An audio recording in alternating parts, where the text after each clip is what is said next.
Welcome to video number 2 in my series of 3 videos where I talk about what it's like being a new nurse. In this one, I'm going to talk about things that I've had to get used to and become a little more comfortable with being a new nurse. So enjoy video number 2 and then go watch video number 3.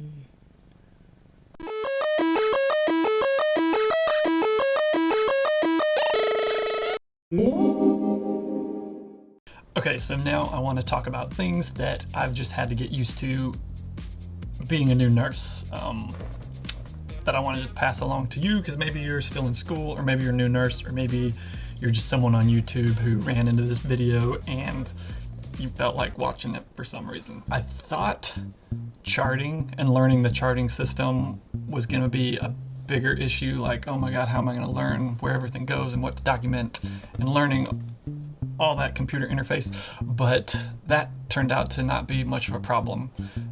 I learned all that within my orientation period and felt comfortable charting.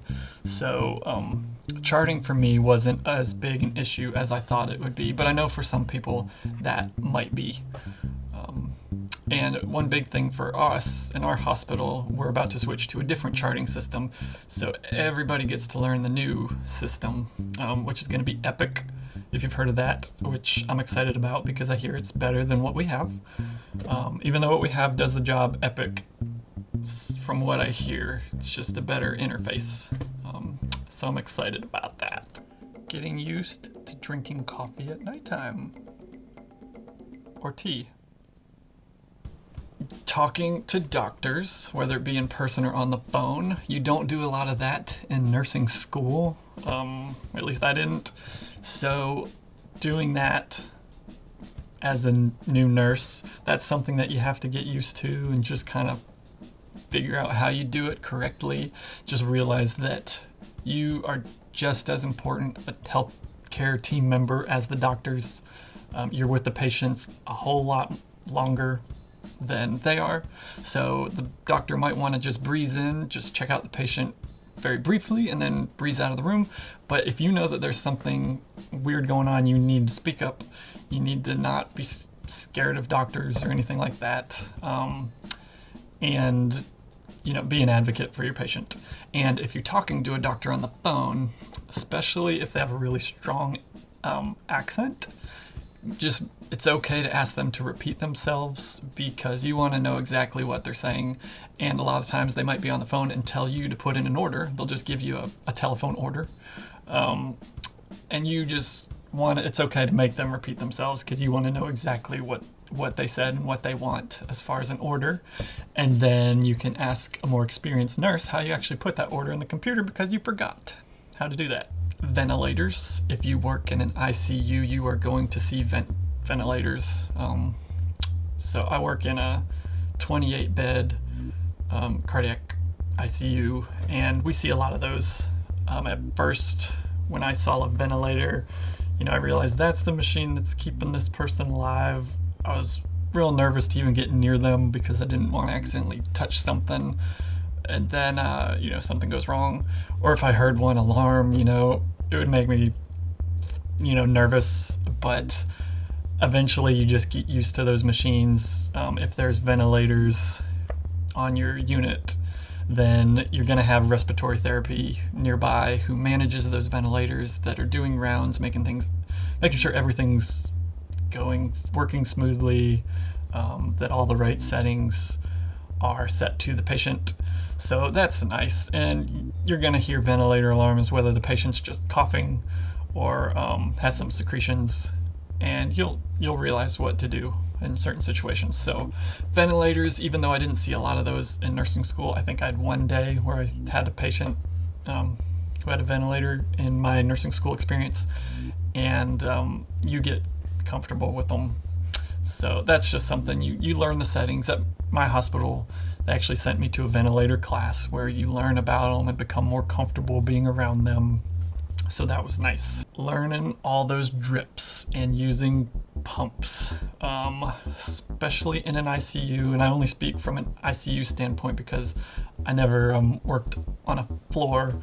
But in the ICUs, you see tons of drips on tons of pumps. And this photo I did not take myself. It's one that I found online. Just so you know, I don't take pictures of my patients or any of their stuff. But that does represent what it looks like in an ICU. I think the most that I've had on one patient are maybe 6 pumps with different drips going, and then you might have piggyback drips going to those drips. But I've actually walked by some rooms where they might have 16 different pumps going, and it can be pretty intimidating. Like just walking by the room when I was in orientation and I saw more than 2 pumps, I was like, oh my god, this can be a lot to manage. But you get comfortable with them. You realize what pump's doing what, you know, what each different drip is doing. That's one thing that you got to get used to, is the different drips. If you're not in an ICU or if you're on the floor, just the different meds or whatever drips they do on those floors. You just kind of have to relearn some stuff, look up, you know, what each medicine does, because that's another thing. You might see medicines you've never even heard of, but usually within your charting system there's a button that lets you click on drug information, and you can learn the side effects, you can learn what it treats, how quickly to push it if it's an IV medicine, things like that. So just learning medicines in general and drips, that's just something to get used to once you're in your position. Along with that, I would say lab values and ABGs. Just really remembering what all the correct values are, or if one looks extra low or extra high, what could be causing that, or you know, when it needs to be notified to the doctor. So that is one other thing, a couple other things that just had to get used to being a new nurse, and kind of had to relearn over and over. But eventually you start to remember stuff. Art lines, that was something I had to get used to. You might have set one up while you were in nursing school.